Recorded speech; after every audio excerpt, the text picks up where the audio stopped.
Azlan میں وہ پھوٹ پھوٹ کے روتی تھی۔ میں نے بچپن سے اسی ماحول میں آنکھ کھولی جہاں صرف مرد کا ایک حکم عورت کے لیے پتھر کی لکیر بن جاتا ہے۔ میرے بابا نے مجھے یاد نہیں پڑتا کہ کبھی پیار سے بلایا ہو۔ پیار پیار سے بات کرنا تو دور، وہ عورت کی عزت تک نہیں کرتے تھے۔ کوئی ایسا دن نہیں تھا جب انہوں نے اماں پہ ہاتھ نہ اٹھایا ہو۔ ساری زندگی میں نے روتے گزاری، لیکن ایک امید تھی کہ شادی کے بعد اس ماحول سے آزاد ہو جاؤں گی۔ لیکن نہیں، یہاں بھی بابا نے مجھ سے میری زندگی جینے کے حقوق چھین کے ایک ایسے مرد کو دینے چاہے جو انہی کے نقش قدم پہ چلتا تھا۔ میرا منگیتر آذر خان انتہائی گھٹیا انسان تھا۔ عورت اس کی کمزوری ہے۔ کوئی ایسی لڑکی نہیں ہے ہمارے علاقے میں جسے اس نے بخشا ہو۔ آئے دن اس کی آواریوں کے قصے مشہور ہوتے۔ نشے کی حالت میں وہ اپنے باپ کی عزت تک نہیں کرتا، وہ مجھے کیسے عزت دے گا؟ اسی لیے میں نے بابا سے التجا کی کہ وہ مجھے کراچی پڑھنے کے لیے بھیج دیں۔ آگے تو ویسے بھی جو ہونا ہے ان کی مرضی سے ہوگا، لیکن اذلان محبت میں تم سے کرتی تھی، اسی لیے وہ سب کیا۔ Shut up! محبت تم صرف خود سے کرتی ہو۔ تمہیں مجھ سے محبت نہیں تھی، میرے بیک گراؤنڈ سے تھی۔ میرے جانے کے بعد تمہیں شکار اپنے ہاتھوں سے نکلتا ہوا محسوس ہوا، اسی لیے آخری دن تم نے مجھے پرپوز کیا تھا۔ میرا پرپوزل جھٹلانے پہ تم نے اویس کو اپنی طرف مائل کیا، لیکن وہ تمہیں وہ آزادی نہیں دے سکتا جو تمہیں مجھ سے ملتی، کیونکہ اگر تم اویس سے شادی کرتی تو تمہاری فیملی تمہیں آرام سے ڈھونڈ لیتی۔ اسی لیے تم نے وہ گھٹیا حرکت کی، اور اس میں زین بھی شامل تھا۔ ماہ نور نے جھٹکے سے اسے دیکھا تھا۔ وہ پوچھ نہیں رہا تھا، بتا رہا تھا۔ اذلان کو یہ ساری باتیں خود زین نے بتائی تھیں۔ وہ ایک گلٹ میں رہنے لگا تھا کہ اس نے اپنے دوست کے ساتھ اچھا نہیں کیا۔ شک مجھے اسی وقت ہو جانا چاہیے تھا جب زین کو نکاح خواہ کا کہا۔ میرے کہنے کی دیر تھی کہ وہ حاضر ہو گئے، اور یہ بھی اچھی طرح جانتا ہوں تم کیوں میری طرف بڑھی تھی۔ تمہیں اولاد کی کوئی خواہش نہیں تھی، تم بس میرے پیروں میں اولاد کی جنزیر ڈالنا چاہتی تھی، تبھی بے خوفی سے عمر کو مارنے چلی تھی۔ کیا ملا تمہیں ماہا یہ سب کر کے؟ آزادی، ایسی آزادی چاہیے تھی تمہیں کہ دن رات پارٹیز کرو، اپنی اولاد کو ٹارچر کرو۔ کتنے خوفزدہ رہتے ہیں تم سے تمہارے اپنے بچے، اندازہ ہے تمہیں؟ میرا بس چلے تو میں نہ جانے کیا کر بیٹھوں۔ اس وقت مجھے تم سے شدید نفرت ہو رہی ہے۔ میں سب بھلا سکتا ہوں، لیکن جو تم ان دو معصوموں کے ساتھ کرتی ہو وہ کبھی نہیں بھلا سکتا۔ اذلان کی گلے کی رگیں صاف واضح ہونے لگی تھیں۔ اس وقت ماہا کو اذلان سے خوف محسوس ہو رہا تھا۔ اور ایک آخری سوال، تم کیسے جانتی تھیں میں اس روم میں جاؤں گا؟ اذلان نے تھوڑی سے پکڑ کر اس کا چہرہ اوپر کیا تھا۔ بس اتنا اندازہ تھا جہاں لائٹ آن ہوگی تم نہیں جاؤ گے۔ 4 ماہ میں تمہیں اتنا تو جان گئی تھی تم اپنی ذات سے کسی کو تکلیف نہیں پہنچاتے۔ تمہیں لگے گا وہاں آلریڈی کوئی ہے، اسی لیے نہیں جاؤ گے۔ اذلان نے روم کے 1-2 چکر لگائے جیسے غصہ کم کرنا چاہ رہا ہو۔ کل ہم پاکستان جا رہے ہیں، اگر نہیں جانا چاہتی ہو تو رہو یہاں۔ کہتے ساتھ ہی اس نے لائٹر اٹھا کے سگریٹ سلگا لیا تھا۔ اذلان، تم اس سے شادی؟ وہ کانپتے لہجے میں گویا ہوئی۔ میں وہاں صرف اپنی فیملی سے ملنے جا رہا ہوں اور انہیں سچ بتانے۔ یہ بات تم بھی جانتی ہو، کوئی شادی شدہ مرد سے اپنی بیٹی کی دوسری شادی نہیں کرے گا۔ لیکن اس سب میں جو اہم بات ہے وہ سنو۔ اگر 1 ماہ کے اندر ہنی اور عمر کو تم نے اپنا عادی نہ بنایا تو ٹھیک اگلے ماہ کی 1 تاریخ کو تمہارے ہاتھ میں ڈائیورس پیپرز ہوں گے۔ وہ اس کے سر پہ دھماکہ کر کے جا چکا تھا۔ سین چینج۔ کراچی آنے کے بعد وہ اپنے نانا کے گھر آ گیا، جو وصیت میں اس کی ماں کو ملا تھا۔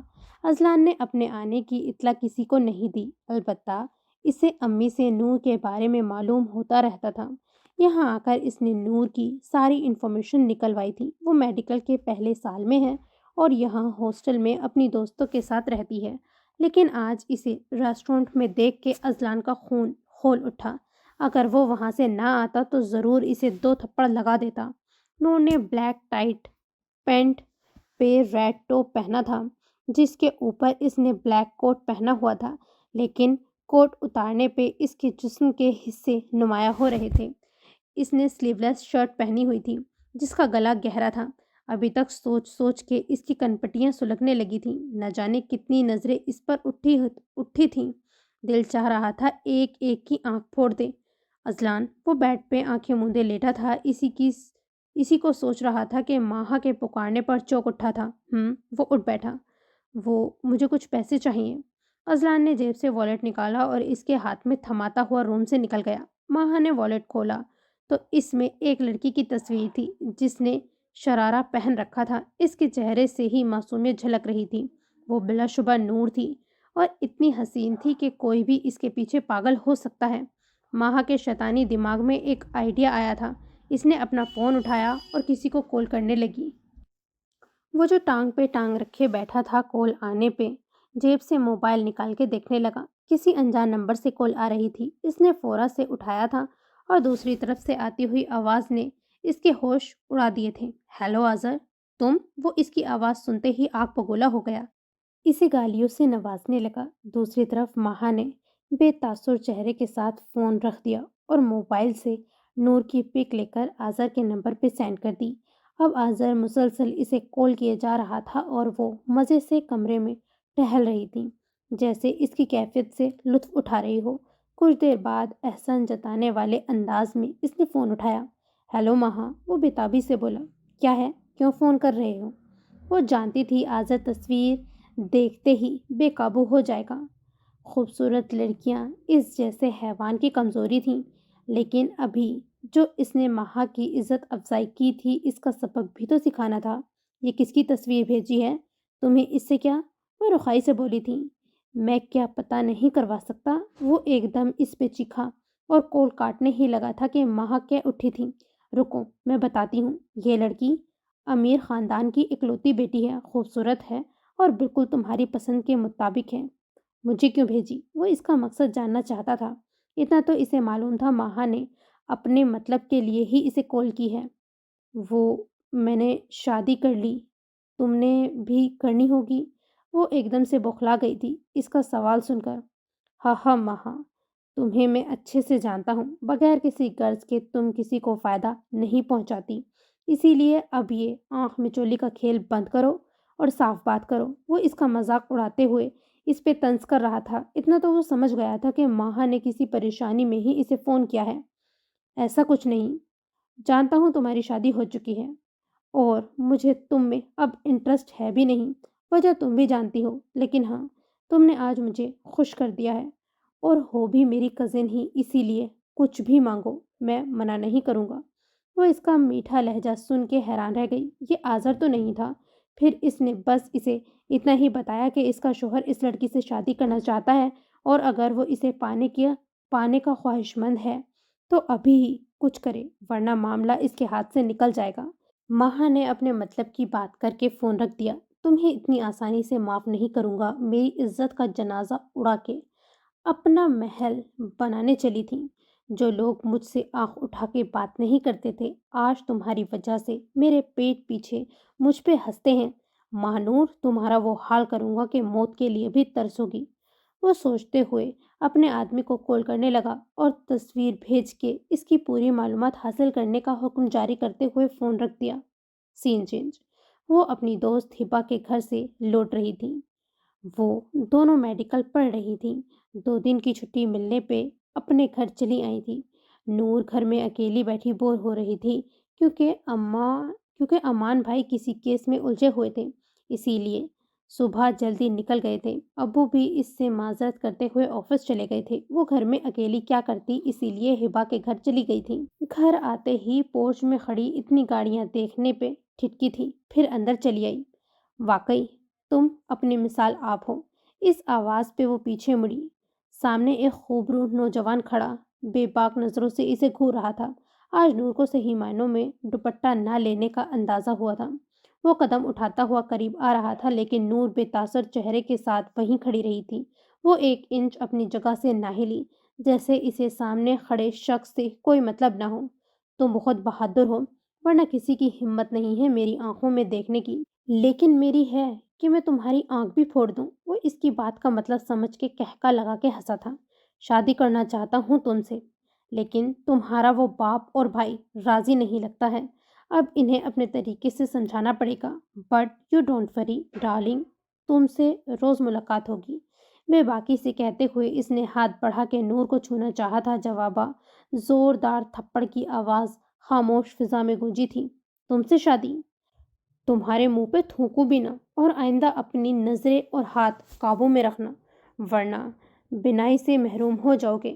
وہ جانے لگی کہ آذر نے اس کا ہاتھ پکڑ لیا۔ وہ شعلہ باز نظروں سے اسے دیکھتے ہوئے گررایا تھا۔ تیری یہ ہمت کہ تو نے مجھ پہ ہاتھ اٹھایا۔ وہ اپنا ہاتھ چھڑانے کی بھرپور کوشش کر رہی تھی۔ اسی وقت اس کے دل کی مراد پوری ہوئی کہ اس کے بھائی نے آتے ہی آذر کو پیٹنا شروع کر دیا۔ جوابا آذر بھی آمان پہ بھوکے شیر کی طرح سے جھپٹا تھا۔ سب مردان خانے سے باہر نکلے اور انہیں چھڑانے لگے۔ کتے، تو جیسا نفس پرست کسی لڑکی سے شادی کرنے کے لائق نہیں۔ کمینے، ہمت کیسے ہوئی رشتہ بھیجنے کی؟ اپنی بہن تو کیا گاؤں کی کسی بھی لڑکی سے شادی نہ ہونے دیتا تیری خونی جلاد۔ تیرے خلاف جس دن ثبوت ملا اندر کر دوں گا۔ امان بھوکے شیر کی طرح سے گررایا تھا۔ عظیم شاہ انہیں لے کر اندر آ گئے تھے۔ سین چینج۔ یہی وجہ تھی انکار کی؟ وہ اس کے آنسو دیکھتے ہوئے بولا، جو رکنے کا نام ہی نہیں لے رہے تھے۔ وہ لیکچر لے کر نکل رہی تھی کہ اسے آذر مل گیا، جو کب سے اس کے فارغ ہونے کا انتظار کر رہا تھا۔ اس نے آذر کو دیکھ کے برا سا منہ بنایا تھا، جو آذر دیکھ چکا تھا۔ آس پاس اسٹوڈنٹس انہی کو دیکھ رہے تھے، کیونکہ آذر اپنے آدمیوں کے ساتھ آیا تھا۔ کیوں ان آنکھوں پہ ظلم کرتی ہو میری جان؟ یہ شخص تمہاری قدر نہیں جانتا، اسے اندازہ نہیں ہے کیا انمول موتی گنوایا ہے اس نے۔ آذر کی غلیظ نظریں اس کے پھڑپڑاتے ہونٹوں پہ تھیں، لیکن نور اس وقت اپنے ہاتھ میں تھامے اس نکاح نامے کو دیکھ رہی تھی، اور ان برتھ سرٹیفکیٹس کو، جہاں باپ کا صاف نام لکھا تھا، اذلان شاہ۔ اس کا سر درد سے پھٹا جا رہا تھا۔ بار بار اس کی آنکھوں کے سامنے منظر دھندلا کے پھر سے صاف واضح ہونے لگتا۔ وہ اپنے بے جان وجود کو گھسیٹتے ہوئے آگے بڑھنے لگی کہ آذر نے اسے دونوں کاندھوں سے تھام لیا تھا۔ آؤ میرے ساتھ، میں چھوڑ دیتا ہوں۔ اس نے ایک نظر سامنے کھڑے شخص کو دیکھا تھا اور اس کے دونوں ہاتھ جھٹکتی ہوئی آگے بڑھی۔ اب بارات لے کر ہی آؤں گا۔ وہ انسنی کرتے ہوئے ڈرائیور کے ساتھ نکل گئی تھی۔ اس کی منزل ہاسٹل نہیں، اس کا گاؤں ہے۔ سین چینج۔ بچے، کیا ہوا؟ کیوں رو رہی ہو؟ امی نے اسے بتایا کہ نور یونی سے ہی ہاسٹل جانے کی بجائے گھر آ گئی ہے اور دوپہر سے سوئی ہوئی ہے بغیر کچھ کھائے پیے۔ امان نے آتے ہی اس کی آنکھوں سے بازو ہٹایا تھا۔ اس کی توقع کے مطابق وہ جاگ رہی تھی، آنکھیں سوجی ہوئی تھیں۔ بھائی، اذلان نے دھوکہ دیا ہے۔ اذلان کے نام پہ وہ بری طرح سے چونکا تھا اور اسے اپنے ساتھ لگایا تھا۔ کافی دیر وہ روتی رہی، آخر خود ہی شرمندہ ہو کر الگ ہو گئی۔ وہ بنا سوچے سمجھے بول بیٹھی تھی۔ اب اسے اندازہ ہو رہا تھا، کیونکہ ان دونوں کے بیچ کبھی اذلان کا ذکر نہیں ہوا۔ اب بتاؤ۔ وہ نظریں بیڈ شیٹ پہ گاڑے اسے سب بتاتی چلی گئی تھی۔ سین چینج۔ اذلان کی دھمکی سے وہ کافی خوفزدہ ہو گئی تھی، اسی لیے اپنا زیادہ تر وقت بچوں کے ساتھ گزارتی، لیکن اسے یہ زندگی کبھی پسند نہ تھی۔ یہ سب وہ اپنی ماں کو کرتے دیکھ چکی ہے، جو ساری زندگی ایک ظالم شخص کی غلامی کر کے انہیں اپنے بچے سونپ خالق حقیقی سے جا ملی تھی۔ وہ ان کا خیال رکھتی، لیکن مجبوراً۔ اسے اپنی وہی زندگی چاہیے تھی جو وہ لندن میں گزار رہی تھی، اور وہ تبھی ملتی جب نور نام کا کانٹا اس کی زندگی سے نکلتا۔ ایک دن آذر نے اسے بلایا۔ پہلے وہ تھوڑی خائف ہوئی تھی، لیکن آذر کے کہنے پہ کہ اس کے پاس کچھ ایسا ہے جس سے اذلان نور سے بدگمان ہوگا، وہ اسے ملنے کے لیے تیار ہو گئی تھی۔ وہاں پہنچنے پہ آذر نے جو اسے دیا تھا، اس رات ماہا نے اذلان کو دکھایا تھا۔ بدلے میں آذر نے بھی اس سے نکاح نامہ اور برتھ سرٹیفکیٹ منگوائے تھے۔ آذر نے جو انویلپ دیا تھا، اس میں نور اور کسی لڑکی کی تصویریں تھیں۔ آذر سے اسے معلوم ہوا یہ نور کا کوئی کزن ہے، جو اکثر ہی اسے لینے آتا ہے۔ وہ تصویریں مختلف پوزیشنز سے لی گئی تھیں اور مختلف جگہوں پہ، لیکن ماہا اذلان کا بے تاثر چہرہ دیکھ کر غصے سے کہہ اٹھی تھی، دیکھو اسے، اسی کے لیے مرے ہو نا؟ دن رات اس بد کردار کے لیے نہ جانے کیا گل کھلاتی ہے۔ اذلان کے تھپڑ نے اس کی چلتی ہوئی زبان بند کی تھی۔ وہ اسے بے یقینی سے دیکھتی وہاں سے واک آؤٹ کر گئی تھی۔ ماہا جو اسے دکھانے آئی تھی، وہ اس کے لیے نیا نہیں تھا۔ وہ جانتا تھا نور اپنی زندگی میں آگے بڑھ چکی ہے۔ اذلان شروع کے دنوں میں اکثر اس کی یونی جاتا، جہاں ایک دو بار وہ اسے رافق کے ساتھ دیکھ چکا تھا، لیکن اپنا آفس کھولنے کے بعد وہ اپنا زیادہ وقت آفس میں گزارتا۔ اذلان نے خود جا کر یہاں بچوں کا ایڈمیشن کرا دیا، لیکن وہ ماہا کو باور کرانا نہیں بھولا تھا کہ اب انہیں ساری زندگی یہیں رہنا ہے۔ پاکستان آنے کے بعد تو اذلان کی روز ہی امی اور بی بی جان سے بات ہوتی، لیکن اس نے یہاں آنے کے بعد خود سے عظیم شاہ کو کال نہیں کی تھی۔ وہ یہ بیوقوفی ہرگز نہیں کر سکتا۔ امی اور بی بی جان تو نہیں، لیکن عظیم شاہ اس کے نمبر پہ غور ضرور کرتے جو پاکستان کا ہے، اور آج یہاں وہ انہیں سب کچھ بتانے کے ارادے سے آیا تھا۔ گھر میں آتے ہی اس کی ملاقات اماں سے ہوئی تھی، جو پریشان سی حال میں گھوم رہی تھی۔ ان سے ملنے پہ اذلان کو جو خبر ملی تھی اس کے ہوش اڑا گئی تھی۔ عظیم شاہ کو ہارٹ اٹیک ہوا تھا، وہ ہاسپٹلائز ہیں، اور وہ اماں سے ہاسپٹل کا پوچھ کر وہیں سے روانہ ہو گیا۔ امان ہاسپٹل کے کوریڈور میں پریشانی سے چکر کاٹ رہا تھا۔ اس کا وار اسی پہ الٹ گیا تھا۔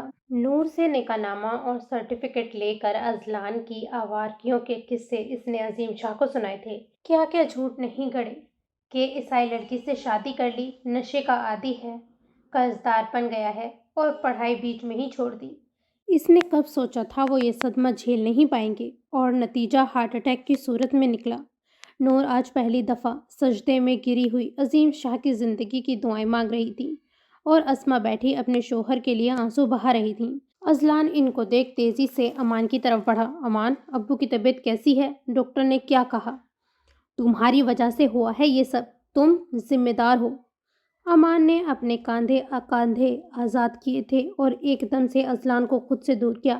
وہ گرتے گرتے بچا، دماغ ٹھیک ہے؟ کیا بکواس کر رہے ہو؟ اذلان کا دماغ گھوم گیا۔ وہ غلط وقت پر غلط جگہ پر اپنی نفرت کا اظہار کر رہا تھا۔ اذلان جانتا ہے وہ جان بوجھ کے یہ حرکت کر رہا ہے، غلط فہمیاں پیدا کر رہا ہے اسما اور اس کے بیچ، کیونکہ وہ اسما کی آنکھوں میں حیرانگی دیکھ رہا تھا۔ امان کی بات نے انہیں بھی چونکا دیا تھا۔ سچ ہے یہ، ابو کو تمہاری عیاشیوں کی خبر مل گئی ہے۔ تم اذلان شاہ، اگر میرے ابو کو کچھ ہوا نا تو نسلیں تباہ کر دوں گا میں تمہاری۔ امان کے لہجے میں سانپ کی سی پھنکار تھی۔ اذلان کا کولر امان کی گرفت میں تھا۔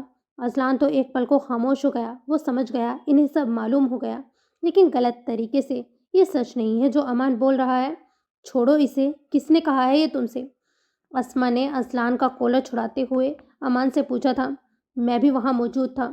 وہ نظریں چراتا ہوا سامنے شیشے کی طرف دیکھنے لگا تھا، جو پردوں سے ڈھکا ہوا تھا، جہاں اندر ایک وجود زندگی اور موت کے بیچ لڑ رہا تھا۔ ایسا نہیں ہے امی، میں ایک بار ابو سے مل لوں، ان کی ساری غلط فہمی دور کر دوں گا۔ اذلان نے نرم لہجے میں اسما سے کہا، جو سالوں بعد اپنے بیٹے کو دیکھ پیار سے اس کا ماتھا چوم رہی تھیں۔ چلے جاؤ یہاں سے، ورنہ ایسا غم دوں گا کہ زندگی بھر اس غم سے نکل نہیں سکو گے۔ امان کے انگ انگ سے اذلان کے لیے نفرت جھلک رہی تھی۔ اسما بھی اس کی بات سے چونک اٹھی تھی۔ امان کو آگ ہی تو لگی تھی، اتنا سب ہونے کے بعد بھی اس کی ماں اذلان کے فیور میں ہی ہے۔ وہ ان ماں بیٹے کی محبت دیکھ کر حسد میں مبتلا ہوا تھا۔ امان، اسما اس کی طرف بڑھی۔ امی، اسے کہہ دے چلا جائے یہاں سے، ابو نے اگر اسے دیکھا تو ان کی طبیعت اور بگڑ جائے گی، اسے کہیں چلا جائے یہاں سے۔ اذلان وقت کی نزاکت کو دیکھتے ہوئے وہاں سے چلا گیا، لیکن ایک بات کا اسے یقین ہو گیا، امان نے ہی ابو کو بتایا ہے، کیونکہ اس کے لیے انفارمیشن کلیکٹ کرنا آسان ہے۔ وہ کوریڈور عبور کر کے ہاسپٹل سے جانے لگا تھا کہ ایک خوبصورت چہرے نے اسے اپنی گرفت میں لے لیا۔ دوپٹے کو نماز کے اسٹائل میں باندھے، وہ شلوار قمیض میں ملبوس سوجی آنکھیں لیے ایک لمحے کو وہ اس کے سامنے آئی، لیکن اگلے ہی لمحے وہ اپنی آنکھیں رگڑتی ہوئی اس کے پاس سے گزر گئی۔ اذلان نے پیچھے مڑ کے اسے دیکھا، جو اس سے بے نیاز اپنی زندگی میں آگے بڑھ چکی تھی، اور اذلان وہیں کا وہیں کھڑا رہ گیا تھا۔ عظیم شاہ گھر آ چکے تھے۔ ان کے آتے ہی امان خود نور کو ہاسٹل چھوڑ آیا تھا۔ وہ جانا نہیں چاہتی تھی، لیکن اس کی پڑھائی کا کافی خرچ ہو چکا تھا۔ اس دوران اذلان ان سے 2 دفعہ ملنے آیا، لیکن عظیم شاہ نے اس سے ملنے سے منع کر دیا، تو وہ بی بی جان اور امی سے مل کے لوٹ گیا۔ لیکن اس نے بی بی جان کو سب بتا دیا کہ اس نے یہ سب مجبوری کے تحت کیا، اور بی بی جان کا جواب سن وہ بس مسکرا کے رہ گیا تھا۔ انہیں اپنے پر پوتوں سے ملنا تھا، اور وہ انہیں ایک دن کے لیے اپنے ساتھ لے گیا تھا۔ ہنی اور حمزہ تو انہیں دیکھ خوشی سے اچھل ہی پڑے تھے۔ پہلی دفعہ انہوں نے ماں باپ سے ہٹ کے کوئی رشتہ دیکھا تھا۔ ہنی پورا دن ان کی تیمارداری میں لگا رہا تھا۔ اور حمزہ اپنے بڑے بھائی کی حرکتیں دیکھ کر اس کے ساتھ دیتا تھا۔ پھر مشکل سے 3 دن گزرے ہوں گے، انہیں اپنا گھر یاد آنے لگا۔ اذلان انہیں واپس چھوڑ آیا تھا۔ وہ کہہ رہے تھے کہ اذلان کو کہ وہ واپس آ جائیں۔ کیسے آتا؟ اتنا آسان نہیں تھا۔ ابو اس سے ملنے کے لیے تیار نہیں تھے تو کیسے ایک ہی گھر میں اسے برداشت کرتے؟ وہ انہیں چھوڑ کر کراچی آ گیا۔ بہت مشکل سے اسے ایک کانٹریکٹ ملا تھا۔ اس نے اپنے کافی دوستوں سے رابطہ کیا، انہی کے ذریعے اسے ایک کانٹریکٹ ملا تھا۔ اسے کل ہی اپنے آئیڈیاز ٹیم کو دکھانے تھے، اسی لیے وہ پوری رات اپنی پریزنٹیشن مکمل کرتا رہا اور آج صبح ہی ماہا نے اسے حمزہ کی طبیعت خرابی کا بتایا تھا۔ اذلان نے ڈاکٹر سے اپائنٹمنٹ لے کر ماہا کو جانے کا کہا، لیکن اس کے صاف انکار پہ وہ خون کے گھونٹ پی کر رہ گیا تھا۔ وہ خود ہی تیار ہو کر حمزہ کے ساتھ جانے لگا کہ ماہا بھاگتی ہوئی آئی۔ اذلان، میں اسے لے جاؤں گی، تمہاری میٹنگ ضروری ہے۔ آخر ساری رات جاگ کر تم نے محنت کی ہے، تم جاؤ۔ اذلان عجلت میں سر اسبات میں ہلاتے ہوئے آفس کے لیے روانہ ہو گیا۔ سین چینج۔ عظیم شاہ کے گلے لگ وہ بچوں کی طرح سے لپٹ کے رویا تھا۔ ایک قیامت آ کر گزری تھی اس پہ۔ وہ ابھی اپنے جگر کے ٹکڑے کو دفنا کر گھر لوٹا تھا۔ آہستہ آہستہ سب مہمان چلے گئے۔ پورے گھر میں خاموشی کا راج تھا۔ امان باہر کار میں بیٹھا عظیم شاہ کا انتظار کر رہا تھا اور وہ یہاں بیٹھے اپنے عزیز بھائی کی نشانی کو بکھرتا ہوا دیکھ رہے تھے۔ انہیں اسما نے بتا دیا تھا اذلان نے مجبوری میں شادی کی تھی۔ تب سے وہ امان سے ناراض تھے، غلط بیانی پر، اور اذلان سے ایک بار مل کر اس سے پوچھنا چاہتے تھے کہ کیوں اذلان نے ان کی بیٹی کے خواب مٹی میں ملا دیے۔ وہ اپنی بیٹی کی محبت سے واقف تھے جو انجانے میں اسما نے اس کے دل میں جگائی تھی، لیکن اب وہ ٹوٹ چکا تھا، بکھر چکا تھا۔ عظیم شاہ نے اسے چلنے کا کہا تو اس نے انکار کر دیا، لیکن عظیم کے غصے سے چھڑکنے پہ یہ کہہ دیا کہ وہ جلد واپس لوٹ آئے گا، حالانکہ اس کا ایسا کوئی ارادہ نہیں تھا۔ وہ گہری سانس لیتے ہوئے امان کے ساتھ گھر لوٹ آئے۔ اگر اسے معلوم ہوتا عمر کبھی واپس نہیں آئے گا وہ اسے جانے ہی نہیں دیتا۔ کوئی حیوان ہی تھا جس نے انہیں دردناک موت دی۔ ماہا کو اتنے برے طریقے سے مارا تھا کہ وہ تو اسے پہچان بھی نہ پایا، لیکن حیرت اسے اس بات کی تھی وہ گاؤں کیوں گئی اور ڈرائیور نے اسے اطلاع تک نہ دی۔ وہ اکیلے ڈرائیو کر کے گاؤں پہنچ گئے تھے۔ اسے تو تب معلوم ہوا جب انسپکٹر کی کال آئی تھی۔ ماہا کے موبائل سے انہوں نے اسے کال کی تھی کیونکہ لاسٹ کال ماہا کے فون میں اذلان کی تھی، اسی لیے انہوں نے اسے کال کی۔ بابا، ہنی روتا ہوا اس سے لپٹ گیا۔ کیا ہوا میری جان؟ بابا، مجھے عمر نظر آتا ہے۔ اذلان کا سانس ایک پل کے لیے تھم گیا تھا، پھر وہ صبح ہی ہنی کے ساتھ گاؤں روانہ ہو گیا۔ امی ابو اسے دیکھتے ہی لپٹ گئے تھے، سب خوشگوار حیرت سے اسے ملے تھے۔ امی نے جب ہنی کو گلے لگانا چاہا تو وہ ڈر کے اذلان کی ٹانگوں سے چپک گیا تھا۔ وہ خوف سے آنکھوں کو بڑا کیے انہیں تک رہا تھا۔ اسما اس کی حالت سمجھتے ہوئے اسے بی بی جان کے پاس لے آئی تھی اور ان کی سوچ کے مطابق وہ بی بی جان سے خوشی سے ملا تھا۔ نور، تم کچھ دنوں کے لیے آ جاؤ۔ ارے میں بتاؤں گی نا، آ تو جاؤ، یہاں میں اکیلی نہیں سنبھال سکتی ہوں۔ ٹھیک ہے، کل ہی پہنچ جانا۔ نور کے آتے ہی اسما نے اسے سب بتا دیا۔ اس کے تو سنتے ہی ہوش اڑ گئے تھے۔ پھر وہ بی بی جان کے پاس آ گئی جو ہنی پر کچھ پڑھ رہی تھی۔ ہنی اسے دیکھتے ہی اٹھ بیٹھا تھا۔ پری؟ کیا کیا کہا تم نے؟ اس نے حیرت اور غصے کے ملے جلے تاثرات سے استفسار کیا۔